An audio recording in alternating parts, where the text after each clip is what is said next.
آپ دیکھ رہے ہیں مسائل کا حل چینل۔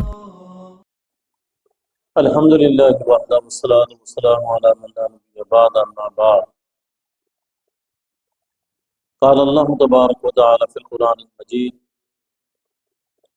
ان تشکروا یرضہ لکم وقال تعالی فی مقام آخر لئن شکرتم لأزیدنکم ولئن کفرتم ان عذابی لشدید وقال تعالی فی مقام آخر ما یفعل اللہ بعذابکم ان شکرتم وآمنتم وکان اللہ شاکرا علیما۔ حمد و ثنا رب کائنات کے لیے بے شمار صلاۃ و سلام سید الانبیاء سید ولد آدم محمد رسول اللہ صلی اللہ علیہ وسلم کی ذات پر۔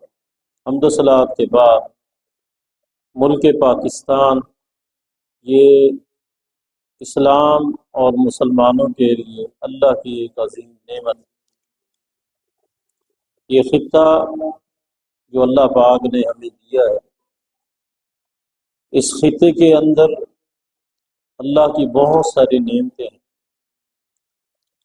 اگر آپ زراعت کو دیکھیں تو یہ خطہ ایک خوبصورت خطہ ہے، زراعت اللہ کی نعمت ہے اس خطے میں۔ اگر آپ باغات کو دیکھیں تو باغات بھی اس خطے میں اللہ کی عظیم نعمت ہے۔ اگر آپ اس خطے میں صحرا و دریا کو دیکھیں تو یہ بھی اللہ کی عظیم نعمت ہے۔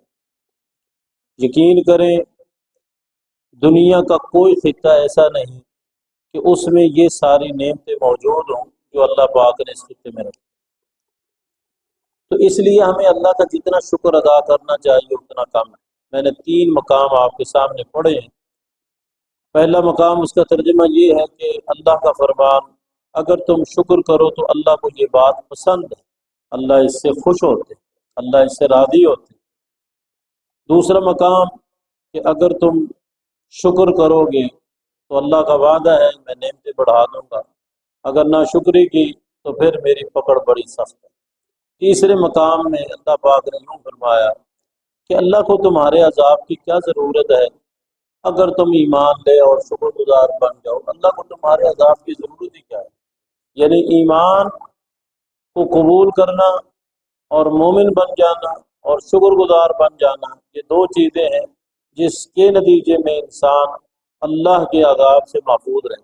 وکان اللہ شاکرا علیما، اللہ بہت قدر کرنے والا اور خوب علم والا۔ محترم ساتھیو، اسی مائی کے مہینے میں جو یہ چل رہا ہے، اس کی 28 تاریخ کو پاکستان نے ایٹمی دھماکہ کر کے دشمن کو بتلا دیا تھا کہ اللہ کی دی ہوئی نعمت یہ بھی ہمارے پاس موجود ہے، اور اس کے نتیجے میں بہت سارے مسائل بھی پیدا ہوئے۔ لیکن الحمدللہ یہ دھماکہ کر کے دشمن کو پتہ چل گیا کہ اس ملک میں رہنے والے ان کے پاس اللہ کی دی ہوئی یہ نعمت ہے، اور یہ نعمت ہے اللہ کی ایٹمی قوت، یہ اللہ کی نعمت ہے۔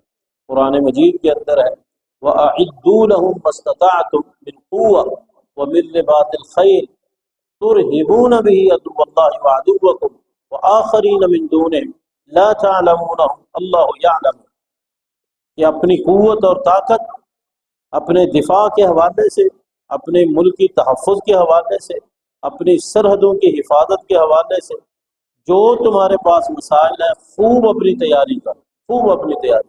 اعدوا لهم ما استطعتم من قوة ومن رباط الخیل، رباط الخیل ایک وقت تھا جب گھوڑے ہی استعمال ہوتے تھے، اب ہر وہ چیز جو وقت کی ضرورت ہے وہ تیار رکھنا یہ امت مسلمہ کے لیے کیا ہے ضروری ہے۔ اس لیے کہا یہ تیاری کرو تاکہ تم اللہ کے دشمن کو بھی ڈراؤ اور اپنے ان دشمنوں کو بھی ڈراؤ جن کا بھی تمہیں علم ہی نہیں ہے کہ تمہارے دشمن کون کون سے۔ تو اللہ کا یہ احسان ہے کہ اللہ پاک نے اس ملک کو یہ قوت عطا کی۔ پھر سابقہ سال 10 مئی کو اللہ پاک نے ایک اور نعمت دی کہ دشمن کو منہ توڑ اس نے جواب دیا۔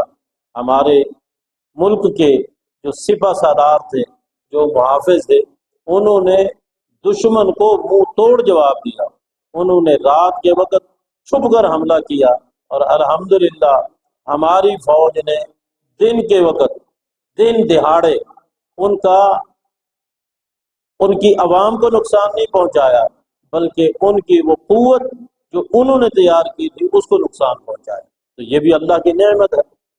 اب ان نعمتوں کی بنا پر ہمیں شکر ادا کرنا چاہیے۔ یاد رکھیں یہ صرف دن منانا جو ہے یہ شکر نہیں ہے، دن منانا جو ہے یہ شکر نہیں ہے۔ اصل شکر یہ ہے کہ اللہ کی دی ہوئی نعمت کی قدر کرو۔ قدر کرنے کا معنی یہ ہے کہ اللہ کی اطاعت اور فرما برداری کا۔ افسوس، صد افسوس، ادھر تو اس چیز کا اظہار ہو رہا ہے اور ادھر اسمبلی میں ایک ایسا قانون پاس کرانے کی کوشش کی جا رہی ہے جو قانون قرآن و سنت کے منافق۔ وہ ملک جو لا الہ الا اللہ محمد رسول اللہ صلی اللہ علیہ وسلم کی بنیاد پر اللہ پاک نے ہمیں دیا، تو افسوس، صد افسوس کہ ہمارے ملک کے وہ لوگ جن کو اللہ نے کچھ اقتدار دیا ہے وہ قرآن و سنت کے منافی قانون بنا کے پاس کرانے کے چکر میں۔ اور وہ کیا قانون ہے کہ 18 سال سے کم عمر لڑکی کا جو نکاح کرے گا والدین پر بھی مقدمہ اور نکاح خواں پر بھی مقدمہ۔ یاد رکھیں یہ سراسر قرآن و سنت کے خلاف۔ اس کے میں سے 2 دلیلیں دیتا ہوں۔ رسول اللہ صلی اللہ علیہ وسلم کا زمانہ ہے، رسول اللہ صلی اللہ علیہ وسلم کے زمانہ ہے، نبی صلی اللہ علیہ وسلم کے پاس ایک لڑکی آتی ہے، کہنے لگی اللہ کے رسول صلی اللہ علیہ وسلم، میرے والد نے میرا نکاح بچپن میں کر دیا، اب میں بالغ ہو چکی ہوں، کیا مجھے اجازت ہے کہ میں اپنے والد کے کیے ہوئے نکاح کو ختم کر دوں؟ کیا اسلام نے ہمیں کچھ حق دیا ہے؟ نبی علیہ الصلوۃ والسلام نے فرمایا اسلام نے تجھے یہ حق دیا ہے کہ اپنے والد کے کیے ہوئے نکاح کو تو ختم کر سکتے۔ یہ کون ہے کہنے والے؟ وما ينطق عن الهوى ان هو الا وحی یوحی۔ اور نکاح کب ہوا اس بچی کا؟ ابھی وہ بالغ نہیں ہوئی تھی۔ اگر بلوغت سے پہلے نکاح جائز نہ ہوتا تو کبھی بھی محمد رسول اللہ صلی اللہ علیہ وسلم اس کو یہ بات نہ کہتے۔ وما ينطق عن الهوى ان هو الا وحی یوحی۔ یاد رکھیں ایک ہے نکاح، ایک ہے رخصتی، ان دونوں باتوں میں بڑا فرق ہے۔ ایک ہے نکاح، ایک ہے رخصتی۔ نکاح بلوغت سے پہلے جائز ہے اور رسول اللہ صلی اللہ علیہ وسلم کے زمانے کا یہ واقعہ ہے اور اسلام نے اس حوالے سے کوئی پابندی۔ باقی رہی رخصتی، آج کے دور میں کوئی والد یا والدہ یا رشتہ دار اتنا بے وقوف نہیں ہوتا کہ اپنی نابالغ بچی کو وہ رخصت کرے۔ ہمیشہ رخصتی ہوتی ہی اس وقت ہے جب بچی کیا ہوتی ہے؟ بالغ ہوتی ہے۔ اور بلوغت کا علم سب سے زیادہ ماں باپ کو ہوتا ہے، اور اسلام نے کچھ نشانیاں رکھی ہیں لڑکے کی بھی لڑکے کی بھی بلوغت کے حوالے سے کہ بلوغت کی علامات کیا ہیں۔ اس میں عمر کا تعلق نہیں ہے، یاد رکھیں عمر کا کوئی تعلق نہیں ہے بلوغت کے حوالے سے۔ جو تعلق ہے وہ کس کے ساتھ؟ نشانیوں کے ساتھ۔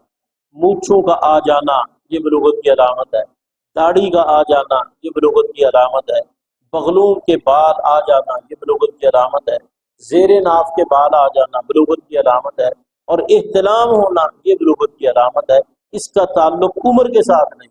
ایسے ہی جو لڑکی ہے اس کو مینسز کا آنا یہ بلوغت کی علامت ہے، اس کے سینے کا ابھار یہ بلوغت کی علامت ہے، اور اس کو بھی احتلام یہ بھی بلوغت کی علامت ہے۔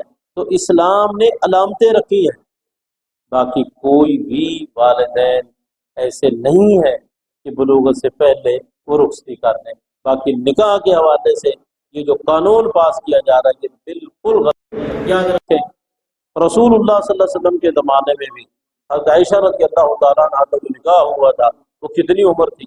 6 سال کی عمر میں نسبت ہو گئی اور 9 سال کی عمر میں رخصت ہو۔ 9 سال کی عمر میں رخصت ہو۔ کیا حضرت عائشہ بالغ نہیں تھی؟ بلوغت کی علامت ہو چکی تھی، بالغ تھی، 9 سال کی عمر میں ان کا نکاح ہوا ہے اور وہ بالغ تھی۔ اور اس صدی کا ایک واقعہ ہے، 21 سال کی عمر میں عورت نانی بن گئی۔ یہ اس صدی کا واقعہ ہے، 21 سال کی عمر میں عورت نانی بن گئی۔ کیسے بنی؟ کہ اس کی 10 سال کی عمر میں شادی ہوئی، سال بعد اللہ نے اس کو بچی دے دی، پھر وہ 10 سال کی عمر میں بالغ ہو گئی، پھر اس کو اللہ پاک نے 1 سال بعد بچی دے دی، جب اس کو بچی ملی تو پہلی جو ہے وہ نانی بن، یہ اس سال کا واقعہ۔ تو اس لیے جب اللہ پاک نے ہمیں نعمتیں دی ہیں تو ہم اللہ کی نافرمانی نہ کریں بلکہ اللہ کی اطاعت اور فرما برداری کریں۔ ادھر ہم اظہار تشکر کے طور پر یہ دن منا رہے ہیں اور ادھر اسمبلی کے اندر ہم قرآن و سنت کے خلاف قانون پاس کرا رہے ہیں۔ یاد رکھیں اللہ کو یہ بات پسند نہیں، اللہ کو یہ بات پسند ہے لئن شکرتم لأزیدنکم، اگر شکر گزار بنو گے تو اللہ کا وعدہ ہے میں نعمتیں بڑھا دوں گا۔ شکر گزار بننے کا معنی ہی یہ ہے کہ اللہ کی نافرمانی نہ کی جائے۔ اللہ تعالی ہمیں قرآن و سنت سمجھنے اور عمل کرنے کی توفیق عطا فرمائے۔ آمین۔ واقول قولی ھذا وآخر دعوایا ان الحمد للہ رب العالمین۔